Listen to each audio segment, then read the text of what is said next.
guest who's an old friend of mine, and this kind of just came up out of nowhere. You know, sometimes you say to yourself, who's going to be the next guest? Where's this coming from? And then something happens, and here's what happened. I was in LA with my wife, and we were visiting my wife's daughter who just had a baby. Congratulations to the baby and to Emily and to Math, the happy couple. And we're sitting in a restaurant called Genghis Cohen, which is on Fairfax, which, by the way, happens to be almost across the street from Cherokee Studios, where we recorded Stay Hungry, ironically enough. And the first time I ate at Genghis Cohen was 40 years ago while we were recording Stay Hungry. And we were recording at Cherokee on Fairfax. Anyway, we're sitting there. I'm going through my phone, you know, because that's what married people do. They don't talk. They just look at their phone. You know, like, oh, really? You're right there. But like, no, can I look at my phone? And I always tell my wife I'm checking baseball scores. Bullshit. Anyway, and I see a pop-up comes up on my next guest, and I don't know why it just showed up, but it did. And the artist said, "Oh, this person's playing," and I went, "Whoa, wait a minute! Do you see who's playing?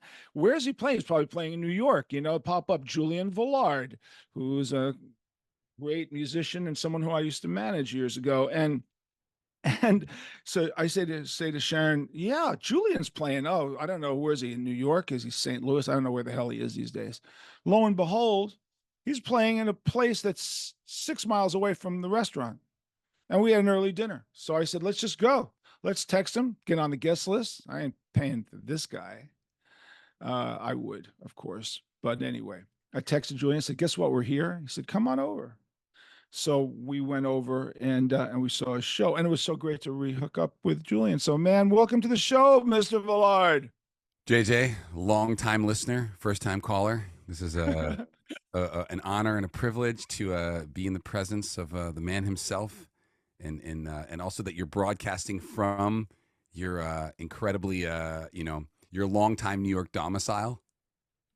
That always, I realized that when we hung out last, you explained to me that your longest relationship in your life is with your apartment, which I thought was incredible. Okay. Well, thanks, Julian. It's been great having you on, and good luck to you. You know, I mean, Julian could talk. You know, sometimes you go on these shows and people say, "Well, you just go, right? You could riff, and you can riff because, man, you're a New Yorker at heart, man. You're an Upper West Sider. Come on, we're brothers, you know. We are. We were born, I think, like 13 blocks from each other. Yeah, basically. I mean, I was born in New York Hospital, technically. But I was born in Beth Israel, technically. Right, exactly. If we're gonna get into it, but no, we literally, we grew up, obviously, somewhat dislocated in years. You know what? I mean, you're what, like 5 years older than me, tops, 7 years older, something like that. But you know, we were on the Upper West Side. I think kind of what, like, even though I was younger, like the halcyon days of it, when it was just sort of becoming a thing. Yeah, you know, I was here before it was halcyon days. No, you were there when it was the real shit. Yeah. The Cowboys and Indians were coming through. Right, totally. You know what I mean? You know, been here since 1958, and yeah, it's you know, it's gone through crazy change. When's the last time you were walking the hood, by the way? So my folks left in 2015. I grew up there on the Upper West Side on West 79th, and I probably since 2015, the times that I've come up there have been limited, even though I left New York in 2020. Well, man, the construction around here has gone off the charts. I mean, we have 8 new buildings in a 10-block radius, 10-block radius of your house. 8 new buildings, and there's a super building going up on 84th. You remember where GameStop was? Yeah. Right? That whole building is down. I'm sure your listeners find this absolutely fascinating. The whole podcast will be this for an hour. We're just going to talk about the Upper West Side. GameStop at 84th? Yeah, I remember that place. So GameStop, the whole building is gone. Wow. And the guy bought 4 tenements going up the street and knocked it all down for a super complex going up.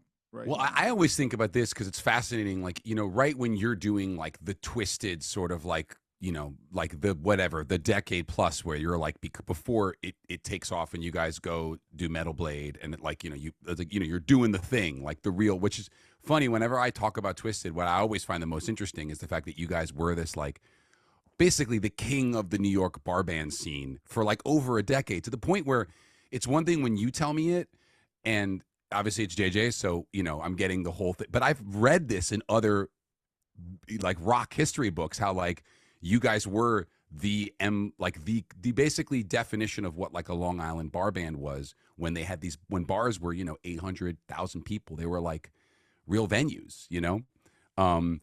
And I just think it's fascinating that you're there, plus the Upper West Side is like kind of starting to happen in the 70s too. It's a whole, I mean, I'm obsessed with New York 70s and 80s stuff anyway, but I think I it's think fascinating. the fact for me is, if I wasn't in Twisted and I did not know about the suburban bar scene, and it's a Right. totally different scene than the Completely. downtown New York scene, complete. Completely.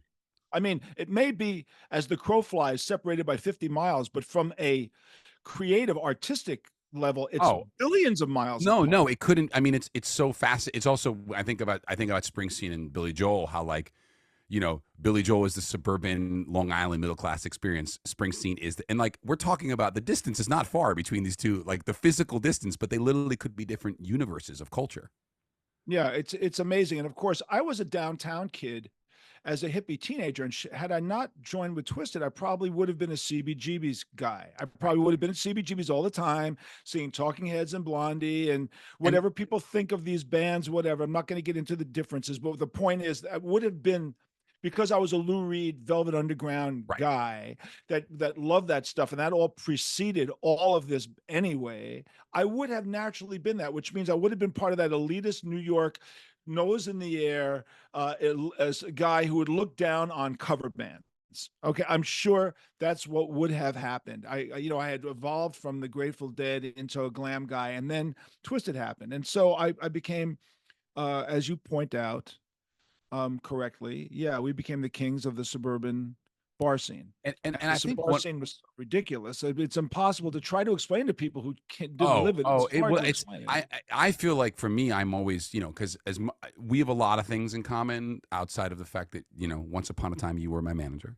But like I'm very much a nerd when it comes to stuff. Especially with New York stuff. It's changed now since I moved away, but I'm always looking through, these different books and narratives, and it's like I'm looking through, trying to find the detritus of a war or something. Okay, like what was it like? What were these scenes like? And just how rich that time was, but also how vast. You had a whole thing going on Long Island. You got the whole downtown New York explosion, and then those things don't even touch. And then it's so fascinating to me that even someone like Billy Joel, who is now basically like the fucking Rangers or the Knicks, but he's like been this. He was a critical pariah for over a decade, and now it's just fascinating how different the landscape was, and how, in a way, huge but also narrow, and that you're saying, like, you could be 50 miles away from whatever was going on below on the Bowery, and it was like you were basically living in a different world. In a different world. Well, so let's talk about you. Oh, me. Okay. Favorite subject. Tell me about how you evolved as a musician. So, I mean, I'm in my, oh, you lost me there. I'm in my mid 40s now. So it just feels like there's been so many different chapters. But basically, and it's wild too, because I don't know if this is just the way that culture is going post pandemic with the internet, but everything feels, my real journey starts when I get out of college. I studied jazz in college and jazz composition. I studied with Yusef Lateef, who's, I don't know if your listeners know who he is. I know you know who he is, who's like a really super heavy, in fact, was a devout Muslim. So you weren't even allowed to call jazz. You had to call it autophysio-psychic music. I don't remember you telling me this, by the way. So this I is never told you this. fascinating. No. You did. I'm kind of really impressed that I know you now. Oh yeah, well, I used to be legit, and then I met you, and it's all been downhill. So yeah, I went to LaGuardia High School in New York, right, which is the Fame High School, which Upper West Side, we know it, and I studied voice there. I initially wanted to get into theater, because I was doing plays and whatever in camp and all this stuff, and I didn't get in for theater. I always tell people this, that my coach, sort of like the person my mom hired, who is a successful actor, but it's also a commentary on his acting coaching skills. Was my coach then was Adrian Grenier, the star of Entourage, Oh. Vince Chase. So he was my coach, And as anybody, you know, if you listen to any podcast, they always talk about on the rewatchables, the Vincent Chase Reward for "Are we sure this guy was good at his job?" I didn't get in. He was my acting coach. I didn't get in. Anyway, but I got in. My mom made me go for singing, and I got in for voice. And I was like, oh, I guess I can carry a tune. So I basically went through all 4 years there. And, you know, LaGuardia is a phenomenal place. I was very much a fuck up in a lot of levels. So when I left LaGuardia, I didn't think I was going to really do music anymore. But it provided me with this phenomenal sort of understanding of it in a way that when I started to take music classes in college again, I found myself way more advanced than all the other students because I just sort of knew these things. You know, I had been taught AP music theory at a very young age. So that's How when old were you? How old were you when you started playing piano? so I started late. I started when I was 15. Wow. So I came in, I started just basically in my Upper West Side apartment figuring out Beatles songs and Steely Dan songs. That's how it started. I would buy a songbook and just play through it.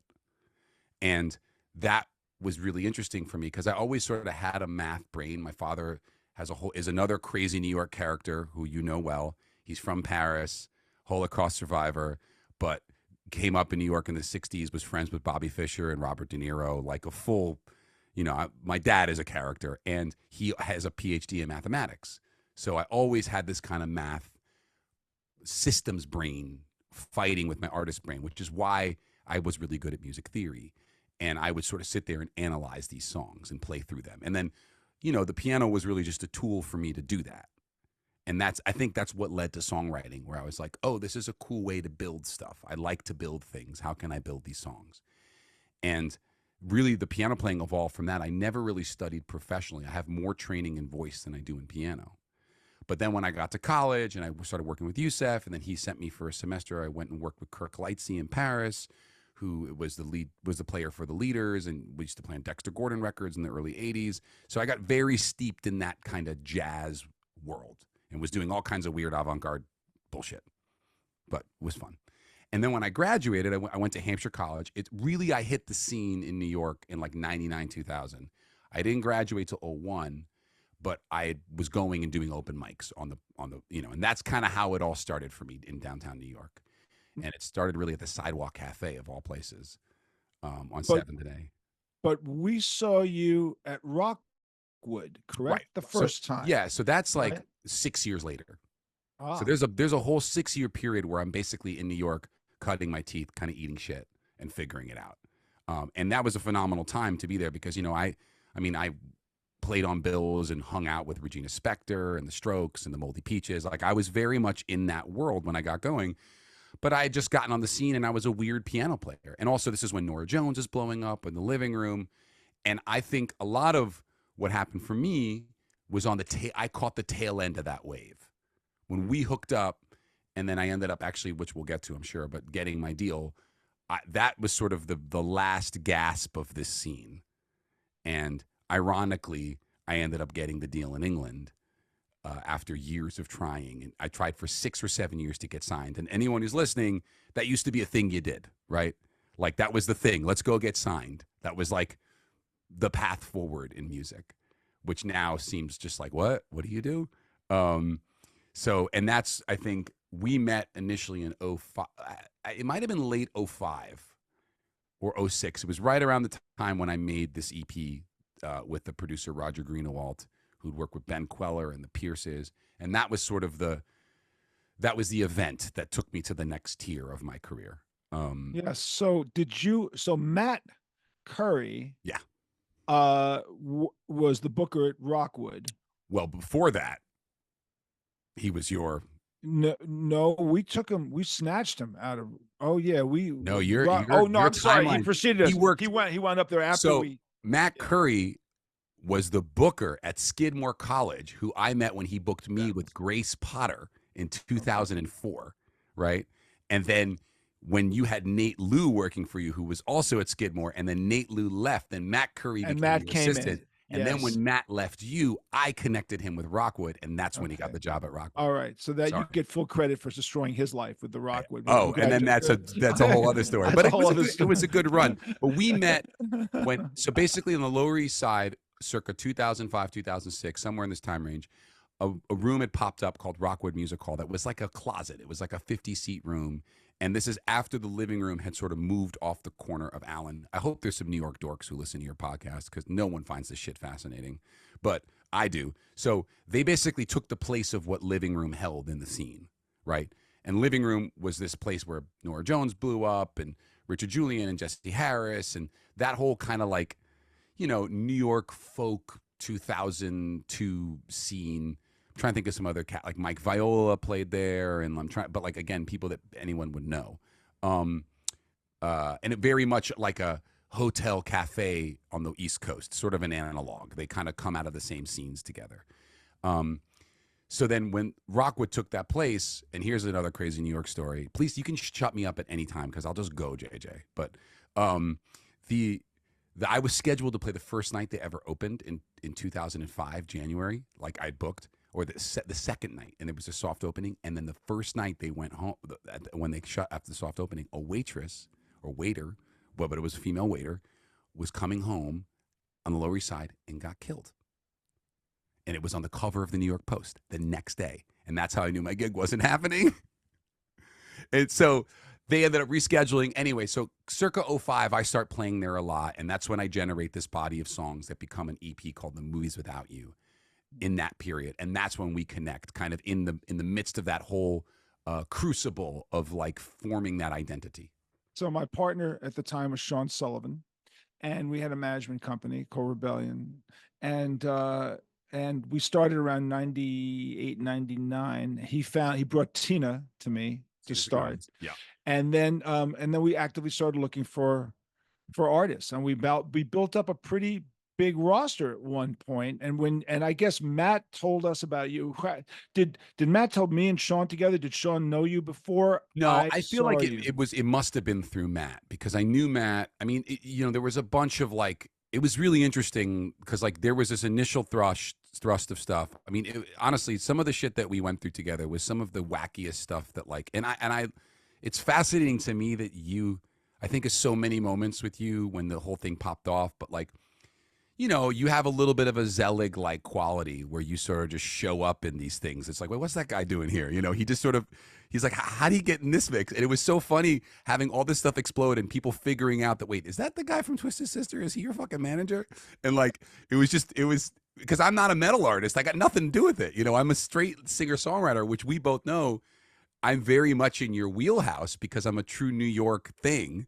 But to people who are just knowing you as a pop creation, they're just like, fucking the guy from Twisted Sister is your manager? Yeah, because I had come out of the Seven Dust thing very successfully, right? And that gave me enormous cred. Producing their biggest selling record along with Mark Mendoza, we produced that album, and then managed them for several years, and that was my calling card. So everybody Right. go, oh, you're metal, you're metal, you're metal. But I'm a pop guy. I grew up as a pop guy. I grew up in the '60s. I grew up with the song "Hey Paula" by Paul and Paula is the song that turned me on to radio. So I was purely a pop person who was steered into the metal world because of a confluence of events, but not my natural habitat. I wouldn't even say you're a pop guy. I mean, you're pop in the sense of like the pop explosion of the 60s and 70s, where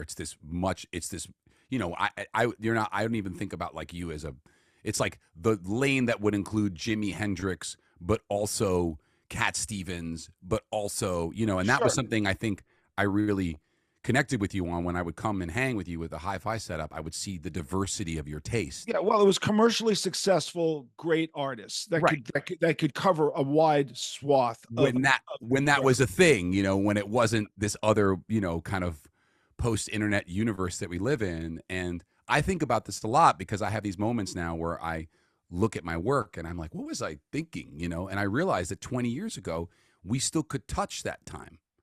You still could touch the 70s, and it feels like now it's almost like a planet away from us. It's a different universe now. Yeah.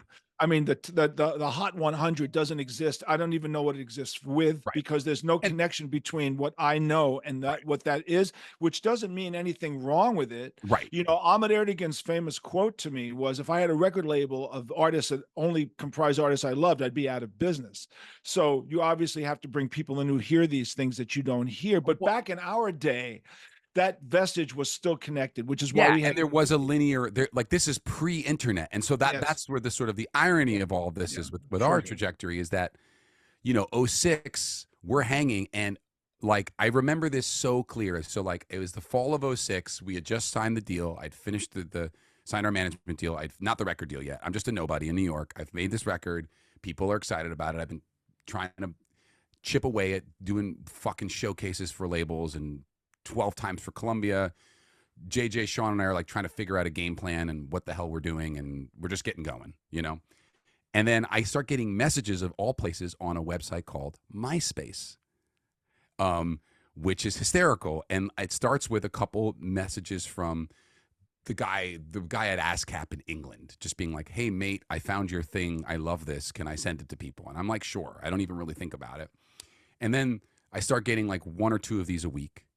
And then I start getting one or two of these a day. And it's kind of crazy. I'm here in New York this whole time trying for years to get a deal, because that's what you did.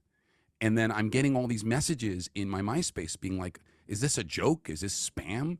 Like so-and-so from Warner's wants to do this or whatever.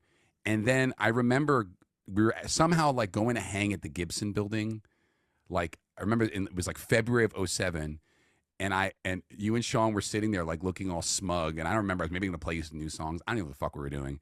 And you're just like, "Hey, Zomba just offered you a publishing deal off of MySpace." I'm like, "Wait, they've never seen me play live. It's sight unseen." They're like, "Yeah, no, that we literally just have we're sent an offer." So I want to ask you a question. In Yeah. your experience as an artist and a manager, had you ever seen anything like that happen? No. Every other Well, I mean, every artist's story is like a snowflake. Right. You know, everyone's a little different. And things can happen in the strangest ways. And for that to happen first, no. But then again, Billy Joel signed a publishing deal before he signed a record deal. But just the fact that it But came like but it this, came like some. this out of no. But this is what they did at that point. So no, that was a whole new thing for us. It was like, And it was a wow. new thing. It was like the beginning of this idea that you would get signed online, Yeah. like off Yeah. of. I Yeah. mean, this didn't exist, you know. So I always consider myself someone who's had one foot in both worlds, where like I'm inspired and grew up out of this sort of narrative of what we considered sort of like the music business and the idea of great commercial pop. But then by the time I actually got the deal, that's right when the internet's starting to take off in a different way for music. You Yeah. know, And so yeah, our roster was really, we had Groove Collective. That was a yeah, yeah.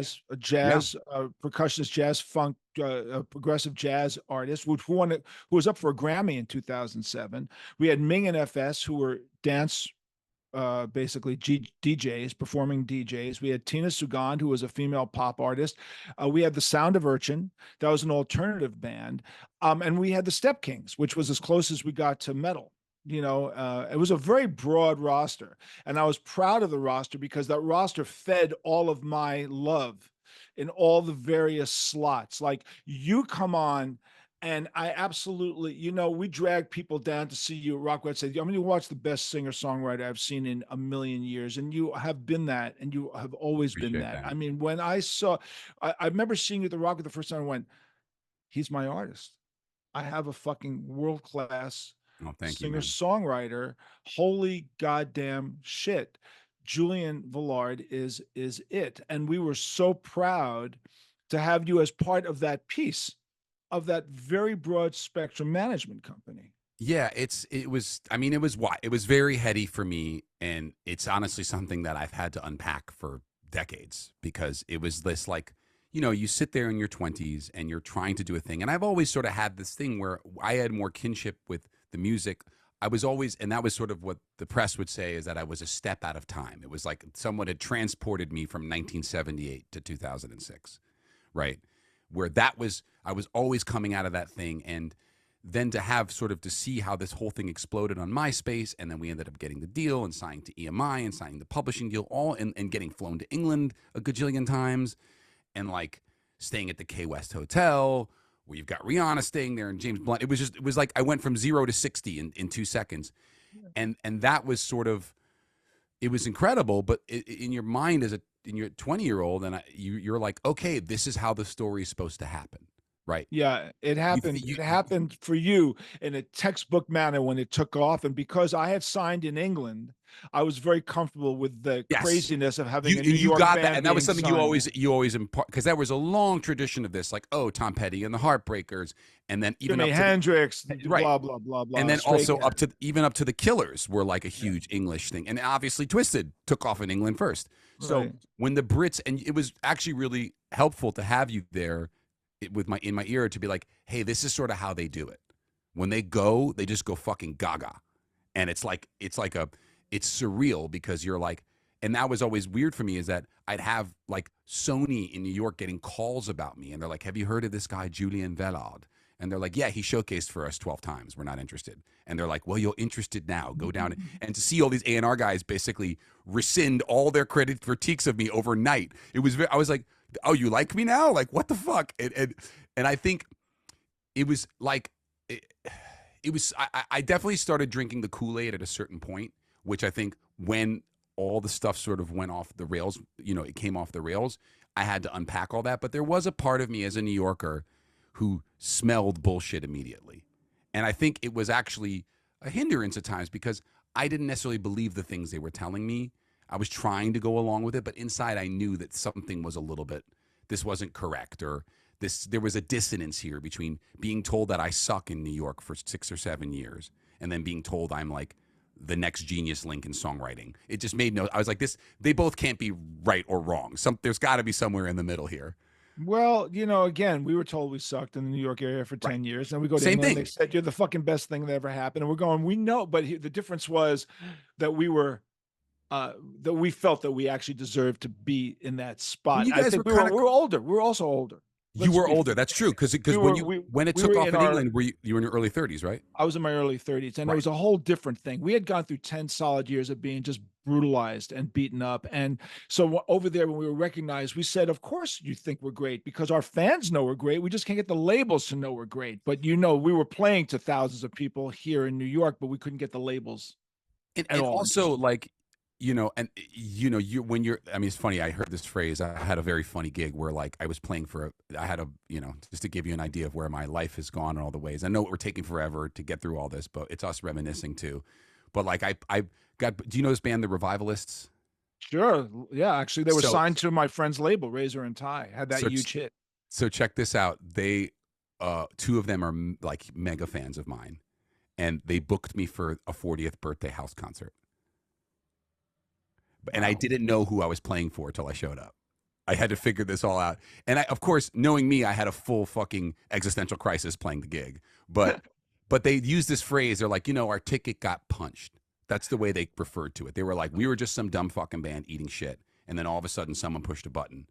And I think there's this delicate balance that I've always had a hard time with. And part of it is my nature. Part of it is my upbringing, which I know we share in common, where like, I don't believe what I always disbelieve the narrative. And I think that's sort of where maybe you and I differ, but also like, you had been in the scene eating shit like from like your early teens, like you were, or your late teens, you were like a fuck up. So like this was the fucking boat ride.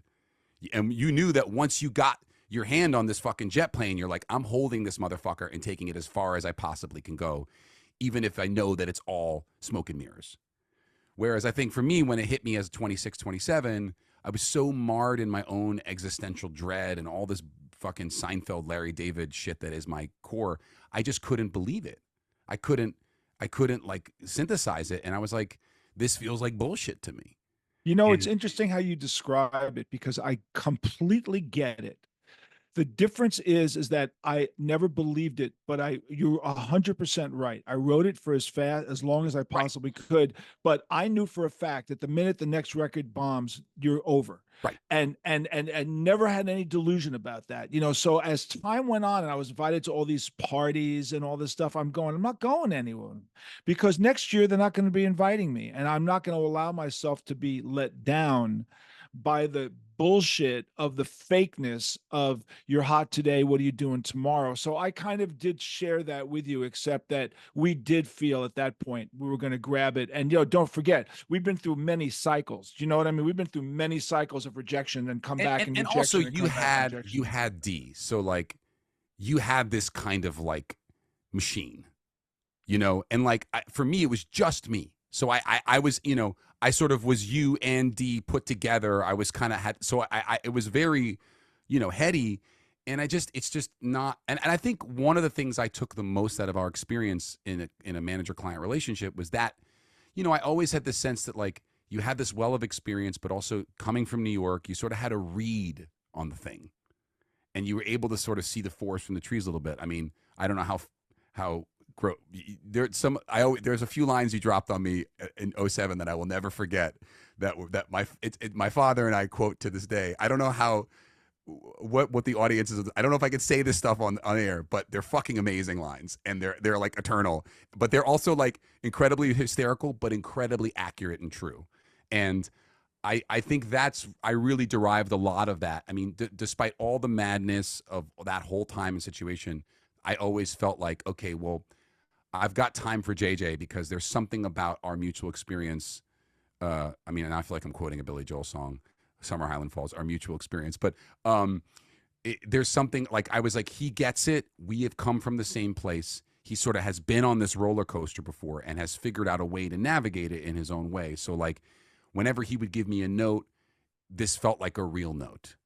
And it was never about the music. It was always about like how to handle yourself in the situation or what the read is on the thing or don't fucking go off the rails here. And like, to be honest, that was the most valuable and is the most valuable stuff. Cause now that I'm going on 20 years, you know, nearly 17 years, I can see this stuff now.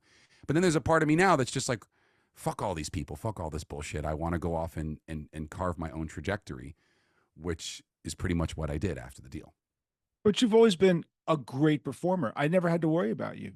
I never had to that. worry about what you were writing. I never worried about how you were singing. I never worried about you were playing. It's kind of like, I didn't have to worry about that shit because you were a self-contained, brilliant musician, singer, songwriter that I just wanted the world to catch up to. You didn't need to conform yourself to that world. I wanted the world to conform themselves to you. And you know what?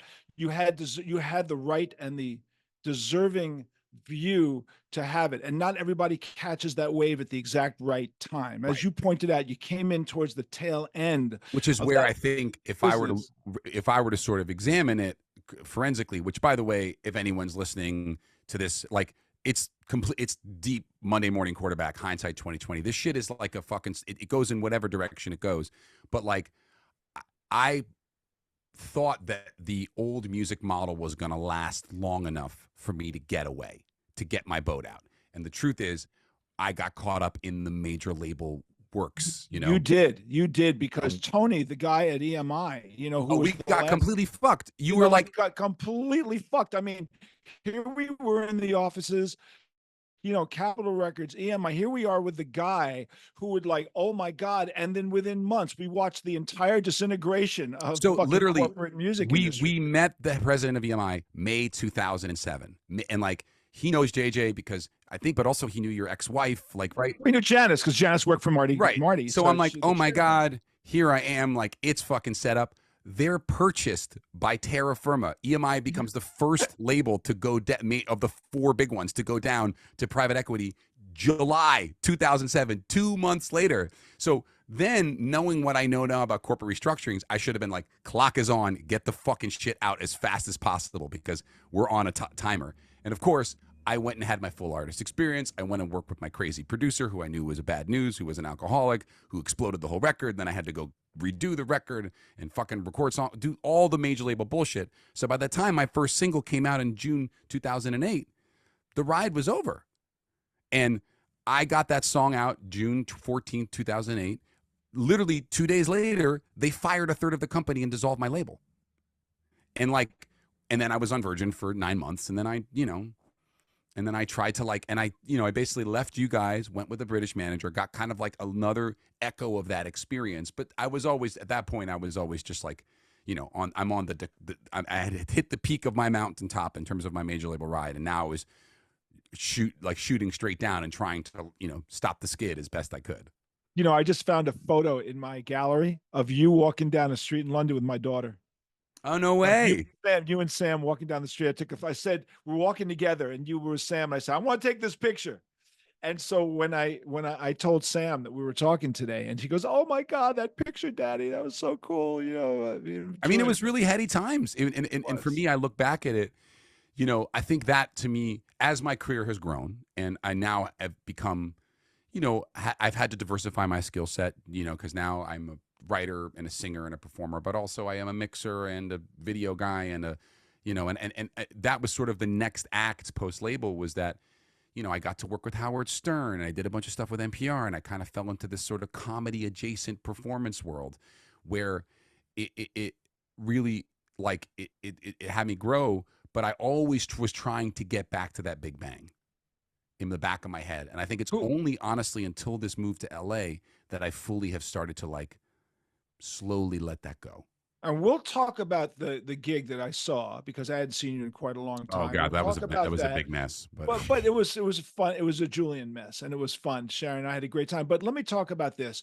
Let's talk about your first record. Let's talk about Steve McQueen, James Dean, Steve McQueen. Let's talk about your inspiration as a piano player, performer. How did you see yourself? If someone said to you, "Who's your greatest inspiration right now?" What would you have said? It's Then? funny now, at the time I was like Tom Waits, Harry Nilsson, Randy Newman, but to be honest, like Billy Joel. And that's the thing that would never leave my lips then that I can say now. Which is now why you made Billy Joel such a focus of that incredibly funny routine that we saw. I said to myself, watching it going, man, he loves Billy Joel. He really loves Billy Well, Joel. he's like, if you're a Jewish kid, I mean, my whole thing is that I am, if you were to look, I'm in my office now. I mean, I am a student of songcraft, right? And to be honest, the zenith of songcraft, really after 1950, it starts changing, right? I'm not saying, I'm as big of a Bob Dylan fan as anyone, but that moment is really when the traditional craft of American song starts to go off on its path, right? So I love Tin Pan Alley. I love 20s, 30s, 40s song construction from Cole Porter to Gershwin and all the way. I'm a huge musical theater guy. I mean, Sondheim is one of my 3 biggest inspirations. But to me, the person who carried the torch of all of that in pop music really was Billy Joel.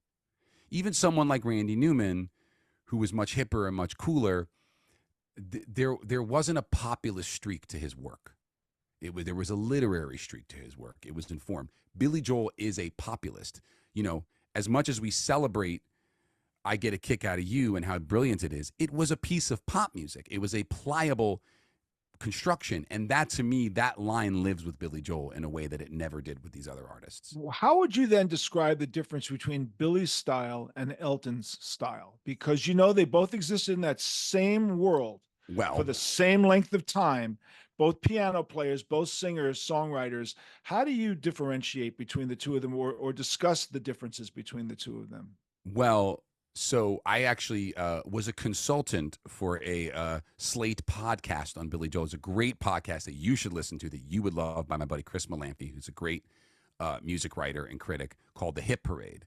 And it's essentially a subject-focused thing based upon the charts. And I essentially gave him the concept for this episode. We were at Joe's Pub drinking one night. I gave it to him 2 years ago, and they actually did it during the pandemic, where I was like, Billy Joel is basically one of the great mimics of our time. He's not an original artist. And in that way, he has much more in common with the tunesmiths of the 20s, 30s, and 40s. He is not an identity. He is everything. Whereas Elton is an artist. Elton, in fact, you could argue the first part of Billy Joel's career is an Elton ripoff act. And I think when you look at it in terms of the timeline, Piano Man hits, which is, by the way, was a total flop on release, in 73, Elton is already the biggest fucking thing in the world. So people they think of them as analogs, but they're really not. Elton is sort of the alpha, or not even the omega. He's like the event. He's the post-Beatles event. You're right, because he was out 3 solid years prior to Billy Joel. I mean, no. 11, 17, 70 was a breakthrough record. I saw him at the Garden in 72 when Daniel was number 1. I mean, he had already had a whole string and of Billy Joel literally singles. Cold Spring Harbor, I don't think even comes out. I'm not sure when that record comes. Billy Joel might have still been in Attila, which, by the way, if you didn't know, Billy Joel was in a prog rock metal band with a drummer as the organ player This is probably when he tried to kill himself, which the first or second time by drinking turpentine or whatever he did. And like he was a crazy manic depressive. You can see pictures of him. He looks hysterical. He's like a metal guy in Long Island while this is all happening. And Well, playing yeah, with he doo-wop. was. Piano Man was. I remember when we were setting up our gear in '73, in the winter of '73. Piano Man was incessantly being played, Right. in the DJs in the club, which means he was a full 3 years behind Elton. I mean, that's the bottom line. And it's the truth. But what I find so fascinating about him, here we are in 2024, and do you know what Billy Joel's second or third most played song on Spotify is? Well, it wouldn't. I'm assuming just the way you are is the number one Nope. song. No. So number Italian one. Restaurant. Don't tell Nope. me. 1 and 2 are Piano Man and Uptown Girl, but Piano Man's like just trailing it just by third.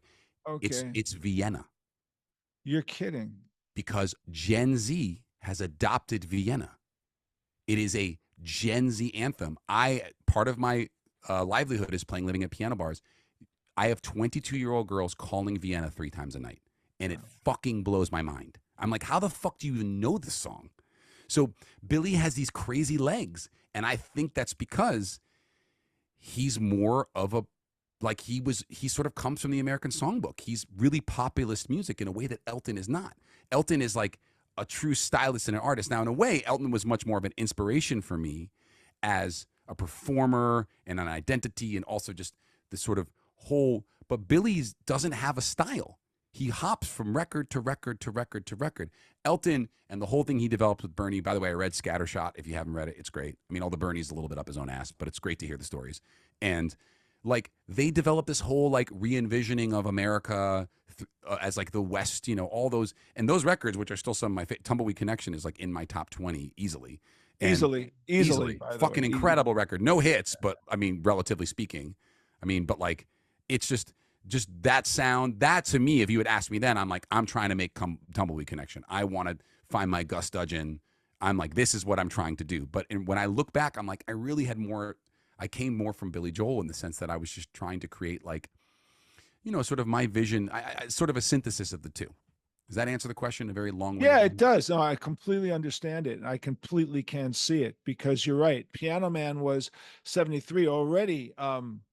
I mean, Rocket Man was 1971. No, Elton. Like, I mean, it was Elton was so monstrously big at that point. And you're right. He was very individualistic. You could tell it was Elton.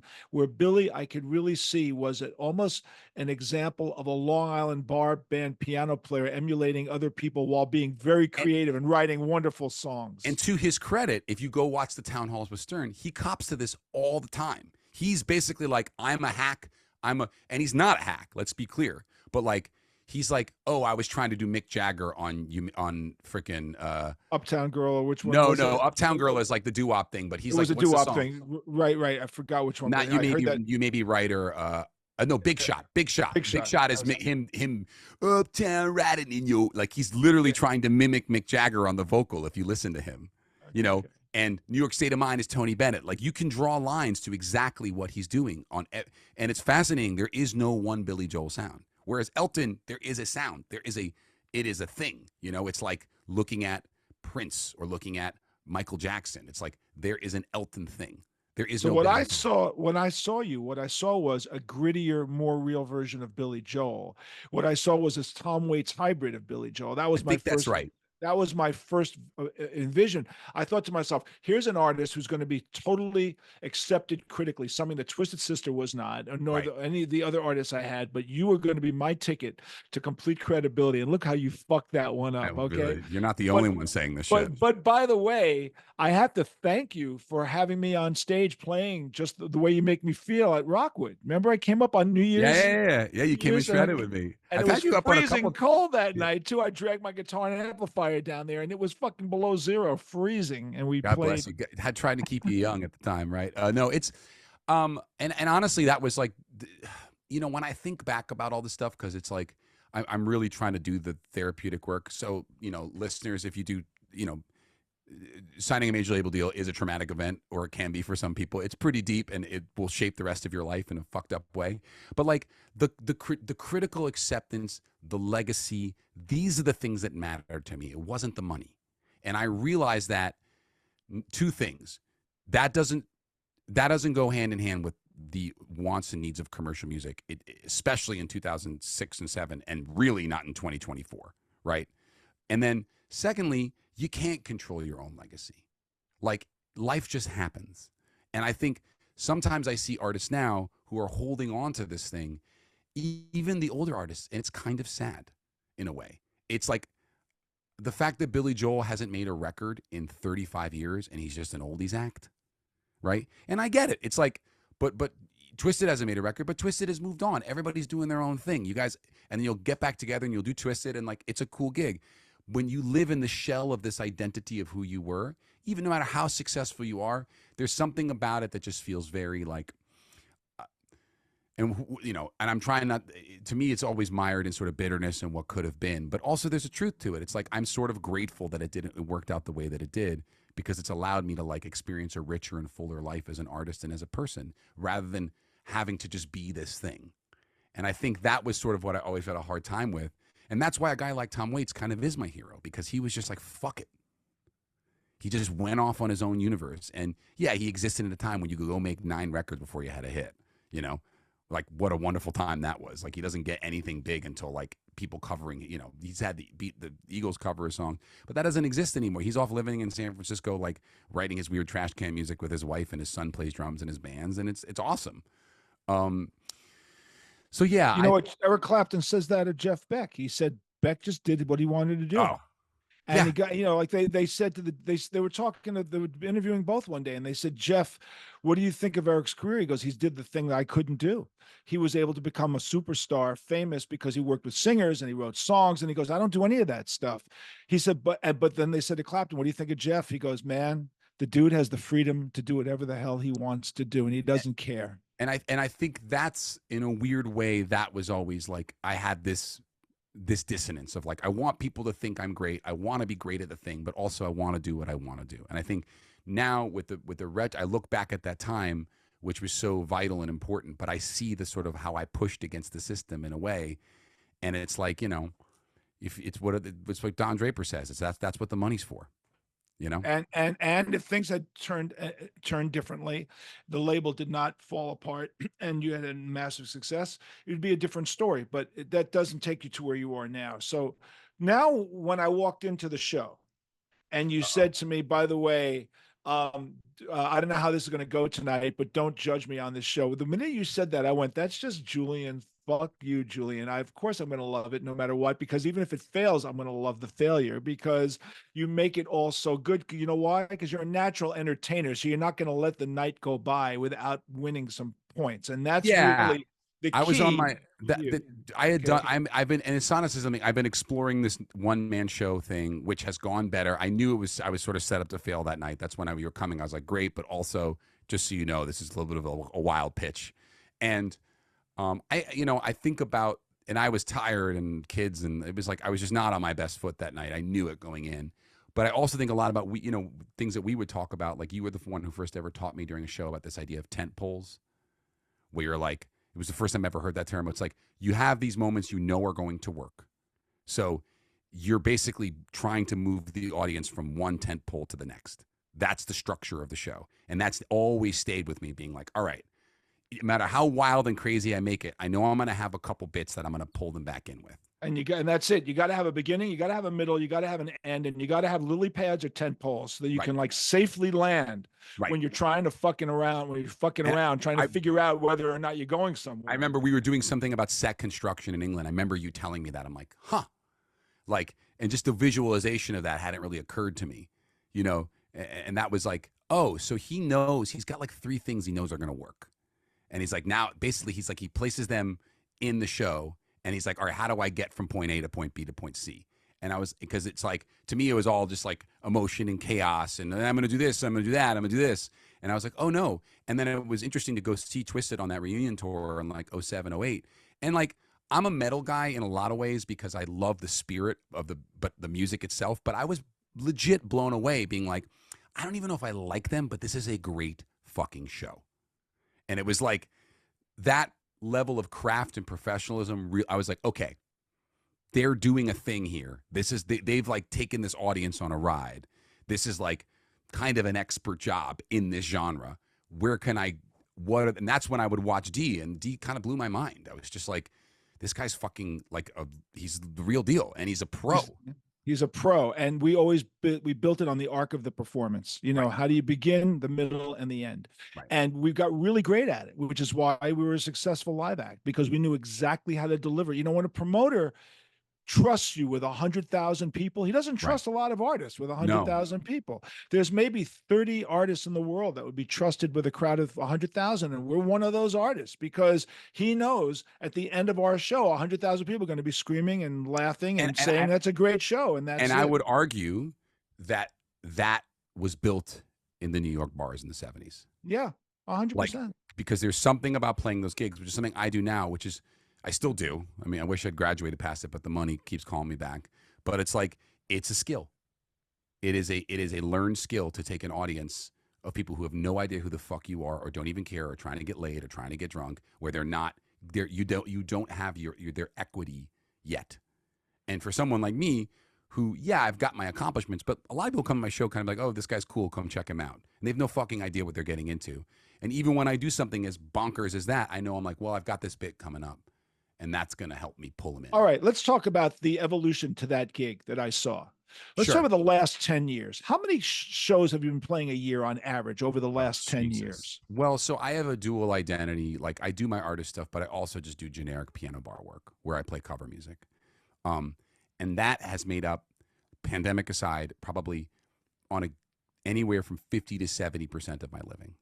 So me playing at a piano, whether it's my original stuff or cover music in that fashion and working a crowd, I would say on average anywhere from 120 on the low end to 170 on a high end shows a year, easily since my post-label iteration. So like, we're talking the better over a decade. So you do the math, I don't know what that is. It's like in the thousands, you know, like, and I had all these reps before that too in my 20s, but something about this, and these are like, I'm playing for 3 hours a night, you know, singing and playing, sometimes with no break, sometimes longer. So it's become a muscular thing. And one thing that's good is that really has that sort of fortification. When I play my original gigs, I don't even realize it, but I have this sort of ease with a crowd where I can just sort of, even if I'm not really landing, they still feel like there's somebody driving the car that they trust. We're going to take a break for a minute. We'll be right back after a word from our sponsors. Matt, you can put the ad in for those pickups and the magazine in that spot. And you can shut me up, dude, if I'm just rolling. Like, you know, I know I'm probably taking. You know, I just want to give you, because we're going to come back. I'm just going to ask Julian a couple more questions, because I could sit here and talk to you for like two fucking hours. I know it's too much. It's too much, but it's beautiful. I miss you. I really miss you. I miss you a lot. Well, I miss you a lot. Yeah, but we could talk about all this shit. It's fascinating. You know, I miss you a lot, man. And it was so much fun. That's why I want to talk about how much fun it is, because we took risks all the time in the bars. But here's the difference. Well, I'll get into I appreciate how my brain was going. So I will tell you. So Matt, I'm going to fall back in right now. Okay. Perfect. Sounds good. Okay. Hey everybody, welcome back to the JJ French Connection and my guest Julian Velard. As we're picking apart Julian's evolution as a live performer, you know, the beauty of being, whether you're playing piano bars or you're playing in clubs and you're playing hundreds of nights a year, the beauty of being able to do that is kind of like the difference between a baseball player and a pro football player. Pro football players play once a week. And that means that the pressure to be great at every one of those games is on there. But a professional baseball player, man, they play 162 games a year, and some games suck and some games are great. And they don't ever get bent out of shape if the game sucks, because they say to themselves, I'm coming back tomorrow. I'll have a better game tomorrow, or I dropped the ball today, but I'm not going to drop the ball tomorrow. So when you are doing these many shows, whether you're doing cover material or you're doing your own stuff, how are you processing that night? Are you thinking to yourself, I just got a great idea, I'm snatching this for my next concept? Like, how does it go on a day-to-day basis for you when you're doing that kind of a grind? So I love that you're directing this to that, because I have a lot of thoughts. Because I've been so void of thoughts this entire time, but I've got some here. So a lot of what's interesting is that the show that I'm working on that you saw that was not the best iteration, but that show is great. I promise you. I just had an off night. I knew it was coming. It all takes place in a piano bar when the night goes wrong. That's the idea. And so much of the techniques of the show that I'm trying to implement are things that I'll use in a piano bar to sort of pull the crowd back in. And some of this stuff is kind of wrote in the lexicon of that world because, you've got, piano karaoke and dueling pianos and sing-along piano. It's like, but there's all these tricks where like singing holes to get the audience to sing and stuff like that. And very much in my sort of meta universe, in my sort of Billy Joel planet of like, hey, I'm the Billy Joel who never was, and sort of this kind of narrative that I've spun for this show, I'm like thinking about these moments where I see the audience interacting with me and I'm like, okay, I could use this. This is dumb on Sweet Caroline, but there's something very powerful in here. And if I can find a way to take the toolkit that this uses and pull it into something else, there may be real value. And I had a hard time when I first started doing piano bar work because I was coming out of this label deal thing where I was like, I'm supposed to be fucking Tom Waits. Tom Waits doesn't fucking play in fucking Yonkers, or wherever, or fucking Orange County for these, and like sit there and fucking regurgitate like Jimmy Buffett tunes. Like he'd never do that. So I fought it for a very long time. And at a certain point, it just sort of, when I just did so many gigs, it kind of clicked. I'm like, this is like being a plumber. And there's certain ways the water flows. And, oh, that's a cool pipe. Let me grab that for my show. And that's the way I've gone through it. So I've had to emotionally separate myself because it's too much of a cruise. It's excruciating to be up there and value your self-worth and identity based on every single show, even your original shows, because you'll go fucking crazy because it's like a baseball. You like, I went 0 for 4 tonight. That's just what's happening. Yeah. And the ability to do this night after night allows you the freedom to understand that those nights can happen. People say to me, like, were you great every night? Like there's this myth about Twisted Sister being phenomenal every night. Like the people have they have this romanticism about the band. They don't know how many nights sucked and how many nights failed and how many nights weather took it. But everyone thinks, oh man, Twisted was the biggest and the best. It was always, and it was never always like that. And I used to keep a diary and I used to take these notes down and I used to like, why did we suck tonight? And I want to make sure that tomorrow I don't suck. If I suck tonight doing something wrong, I'm going to make sure I don't suck tomorrow night. But you know what I call this, Julian? In my book, I refer to it, it's called the boredom of excellence. When you do it over and over again, that cliche that says that what is it? Oh God, what is the cliche about that repetition that we do the same thing over and over again and expecting different results, but you're not getting different results. That's not true. When you're a performer and you do insanity is the definition of insanity is doing the same thing and expecting. And I don't agree. I think if you're a performer or it's because you're fucking crazy. Well, but if you're a performer and an athlete, you get better whether you know it or not. You get better. You get better every time by osmosis. You get better. Like all of a sudden, unless you are a hyper-depressive and you want to kill yourself, if you have any level of self-understanding, you do get better by doing it because shit happens on a nightly basis that you don't even know happens. So I have a bunch of thoughts. So first of all, I was watching Jack Reacher last night, which whatever. I was just rewatching Jack Reacher, and Tom Cruise with Robert Duvall in the final scene. He's like this shooter who's like keeping his eyes closed. And he's like, what are you doing with your eye? He's like, oh, I'm resting my night vision, whatever. And Tom Cruise has this great line. He says, like about shooting, he goes, it's a perishable skill, right? And I do think that as you get older, your ability to sort of like, it's because it's such a physical thing, right? Which is why it is sort of miraculous at times to see a Jagger running around the way he does. We are like, look at this guy. He's sort of kept it together and he can still kind of do it. But the deeper thing that I think is where I think it's really powerful in a way that maybe these guys, like when you're fucking Paul McCartney, you can do anything. You have a multi-generational catalog of tent poles. He doesn't play a song that's not a tent pole. They're all tent poles. He just goes from one to the next. And yeah, he's earned that right. But then in a way, it robs him of the experience of what it is to actually work a crowd because they're on his side. They've spent hundreds of dollars, thousands of dollars to have the night of their lives. Everyone talks about what an incredible experience the Taylor Swift thing is and blah, blah, blah, blah, blah, and all this stuff. And sure, yes, it is. But there's an element of like, she only can do this because she has the cultural equity. Now, when you walk into a room and you don't have any of that, that's to me is where the work begins. And that's the skill. And even if I've seen this now, even working with guys who are older than me, which I do, in this whole dueling pianos world I'm a part of, which is fucking bug nuts. These guys can't sing. They can't play anymore. They're kind of a hot mess, but they can still work a crowd.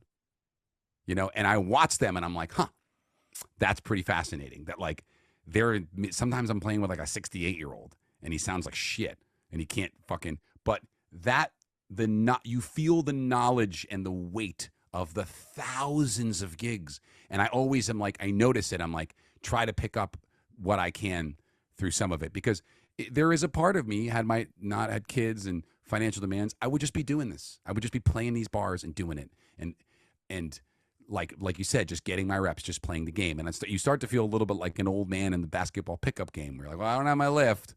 I don't got my jump shot anymore, but I know how to box this guy out, you know? Right. Because experience teaches you how to get in and out of trouble. Yeah. You know that the first act to Twisted Sister, the first gig we ever played was opening for Little Anthony and the Imperials. I can't even fucking imagine. Okay. Although I have they made some great psychedelic records later on. I love those Little Anthony records. All I can say is we're playing a mob-owned bar in New Jersey, and you could tell that this mob guy was being dragged into the 70s by agents who were telling him, "You don't understand, Vito. There's this glitter thing and there's this metal thing, and you're going to have to get away from all this other stuff." And he goes, all right, I'll stick a glam thing in with Little Anthony. And then the second week we played with the Coasters.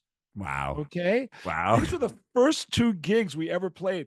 You know that when Little Anthony and Twisted Sister were both inducted into the Long Island Music Hall of Fame in the same year. You know, and I walked up to Little Anthony and I said, "Man, I am sure you have no recollection of us opening up for you in 1973. And he says to me, "You know, JJ, I really don't remember." I said, "No, but I bet you remember the club, because that club owner was so crazy that when Foghat played his room, he told Foghat to turn down, and he took out his gun and shot their Marshall amplifiers. That's how crazy this motherfucker was." All right. As for real, he was a well-known psycho named Carlo, and he carried a gun. And when I said to Little Anthony, "We opened for you at the Satellite Lounge," and this is how I knew how much of a pro he was. He goes, "That motherfucker Carlo with the gun, like he'd been playing in bars a million years." You know, he knew. So the thing is, you kind of learn. Well, the show that you did, you want to explain a little bit of it? I want to explain to the listeners what you did. So basically, after my record deal, these last 4 albums that I've made over the course of a decade or more, they've all been exploring this very personal narrative. They're interconnected to me. They're sort of like my whatever should have been maybe 1 album, but wound up being 4, about the sort of journey of my life through marriage and fatherhood and adulthood. And I'm basically taking that body of work and fusing it into sort of a midlife crisis commentary, which all takes place on one night at a piano bar, which is very much my day-to-day existence. And you're here on the night when it all goes fucking wrong.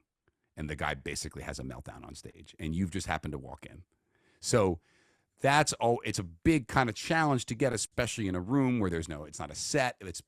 But the idea is like, you've walked into the show and you're at some shitty ass bar in the middle of fucking nowhere. And when people walk in, I've got Piano Man playing on loop for 20 minutes just to get them acclimated to and the idea is to show them what it means to live in the shadow of Billy Joel. And honestly, the centerpiece of this show is the song I wrote called "Please Don't Make Me Play Piano Man," which essentially is almost a parody at times of Piano Man, but it's based on the existential idea that Billy Joel writes Piano Man in the executive room in 1972. He's playing in some shitty club in Los Angeles. He writes this song about his life, and then he goes on and becomes Billy Joel. Somebody has to live that song every night, because you never get out of a piano bar without playing it. And it's the only song I can think of in the history of music where you become the person you are when you play it, which always cracks me up. I remember being at Rockwood some terrible night and some guy playing Piano Man on a guitar, and I just looked at him like, this is perverse, you know? you become the piano man. You become the guy in the song. It's just the way the song fucking works. So when you're in the whole line in the show is that when you're anybody but Billy Joel playing the song, it's like an existential prison. You are trapped in this moment, and the entire song is a commentary on your lack of success. How are you reading the audience's response as your show is going through its, the hour that you're doing it? Like, how are you reading what they're getting and what they're not getting? So it's really difficult because these types of shows have a script, and I have to stick to the script even when they're not getting it. And so it's so, because that's then my director's like, you're fucking. It's like a Broadway show in that respect. It doesn't matter if the audience is getting it or not getting it. You're going through your routine. And whereas if I was in a room when I was really naturally performing, I would sense this right away. I'd grab them. I'd do something. I'd pull them back in. So that's what's really hard. And that's what I'm navigating, because so much of you need a room where they come in and it feels like the thing that they're going to. It's like, it's so contextual. And especially for someone like me, I got a note after the show by some musical theater person who came out, because again, it wasn't my best show. And the note cracked me up. Well, first of all, he tried to explain to me what comedy was. I was like, thank you very much. Appreciate that. I think I blew the connection, because I'm getting to this point where I'm so old. I'm like, hey, are you going to invest in the show? You're going to sit down and meet with me? Cool. I don't want your notes. Not interested, because it's just, and then his second note was like, I don't understand why you didn't just play the songs. Why didn't you play the song? I'm like, the entire show is about the fact that it's about this, that why I don't just play the song. It's like it was hysterical. I was like, so in one way I'm like, okay, this show isn't working right because he's not getting it. But then at some point you're like, maybe the show isn't for him. It's a very difficult thing to balance. And that's been this sort of theatrical pursuit. And I sometimes question it because I'm getting too old to take these notes. I'm just like, guys, I want to build something cool, but musicals take fucking decades to create, because of the methodology and the funding needed and the fucking moving parts. And I'm like, I don't know if I've got another decade and every night I do this show, it's like, it's very cuts close to the bone because it's my life.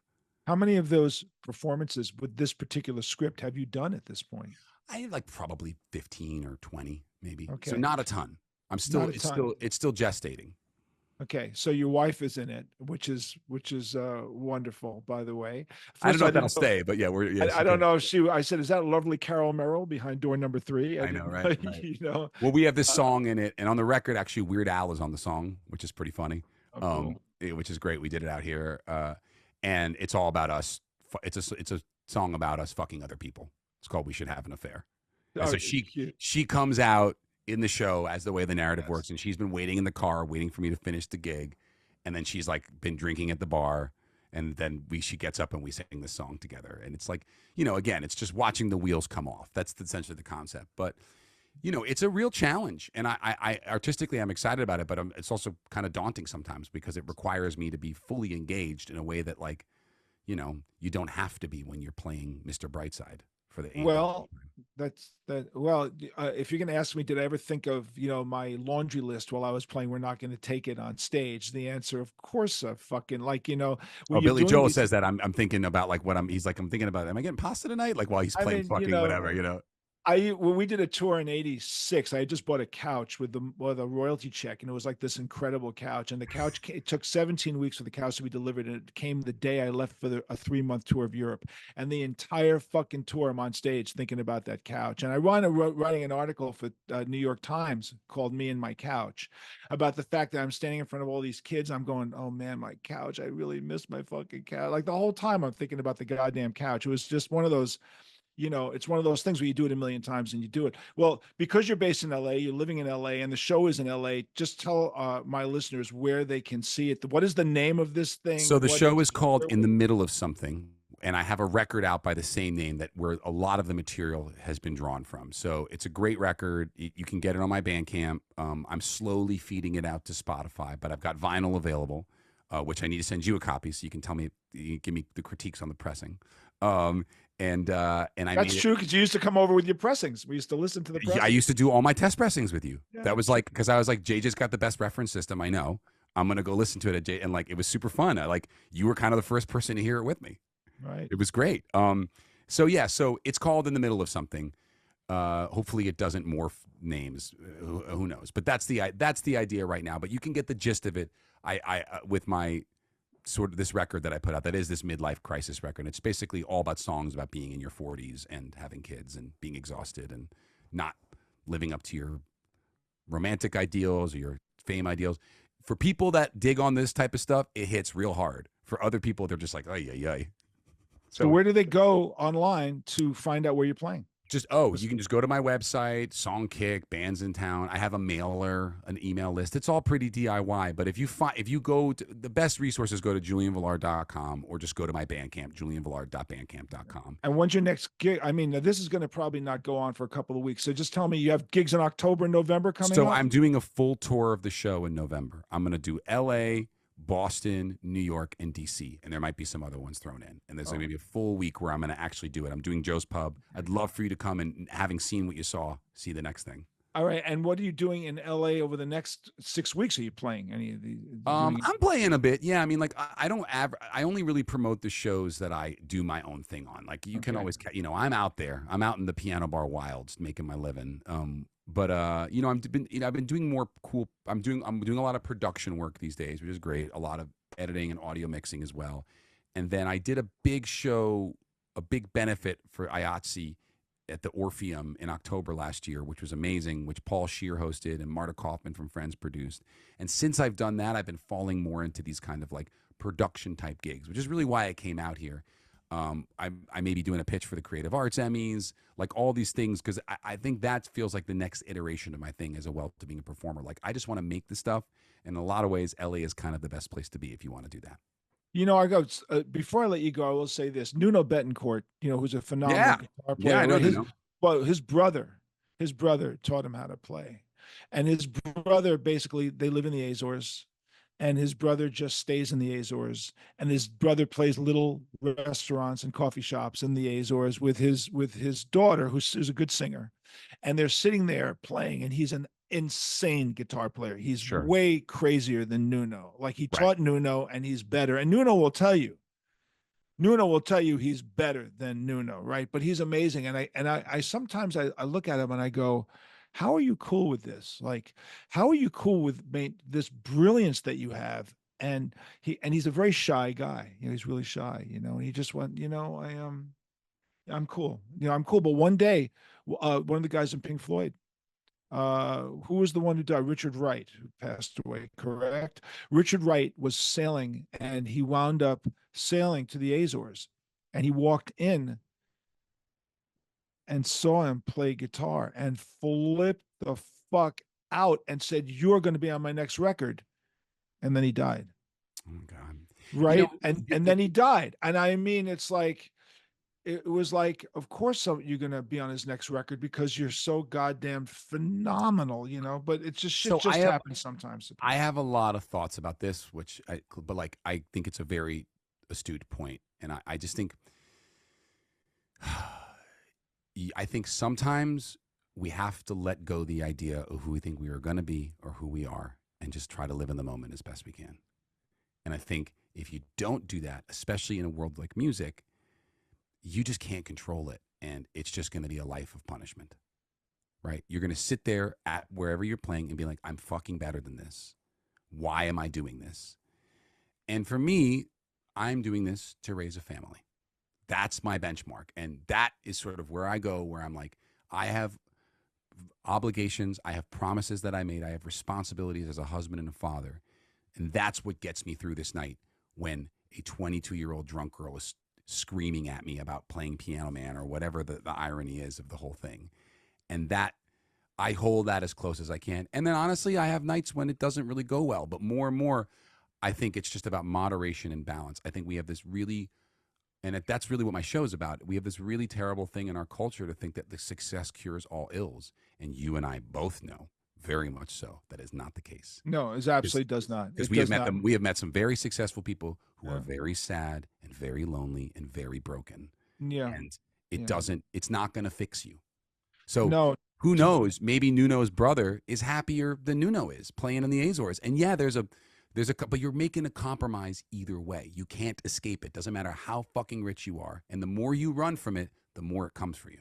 Well, that's wise. I must have taught you that as well. No, no, no. It's good. But my guest has been Julian Velard, an artist who I managed, God, 15 years ago. I mean, it was when my management company was a thing, and I was really happy about it. And you know, Twisted then really took off, and I couldn't Right. dedicate the amount of time I could anyway, because when I first started it, Twisted wasn't happening, and then all of a sudden, Twisted happened Right. again, and now here I am, you know, retired again, and just trying to figure out, you know, where things are at. Like for me, I don't know, but what I am doing now, I'm playing blues guitar a lot, Oh, and I've been great. playing with musicians, and I played Jazz Fest uh in May with Steve Jordan, the Rolling Stones drummer. He was the Get drummer out for of the, here. yeah, I was invited. Do you know Devell Crawford? Do you know him? No, no. So he's like a favorite son in New Orleans. Like Okay. if you watch the documentary on Jazz Fest, Devell is all over the place.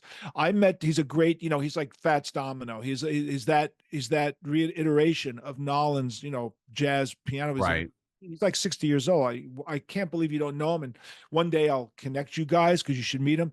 So we jammed about 20 years ago a couple of times, and out of the blue he calls me up in April and says, "Man, I want you to play Jazz Fest with me. I got a really great band. I want you to play with me." And I was like, what?" He goes, "Yeah, man, it's just rock and roll. I just want you to show up and just play. I got Steve Jordan from the Rolling Stones going to be the drummer, and I got these guys in New Orleans." And I went, "And you're calling me?" And he goes, "JJ, you're a great blues guitar player. You don't have to even rehearse. This is just shit you just do," right? Which is true. It's stuff I can do without rehearsal. So essentially, I said to him, "I'll do it." And I committed to do it. And when I said to him, you know, "Do we have a road crew?" He laughed at me. He said, "A road crew?"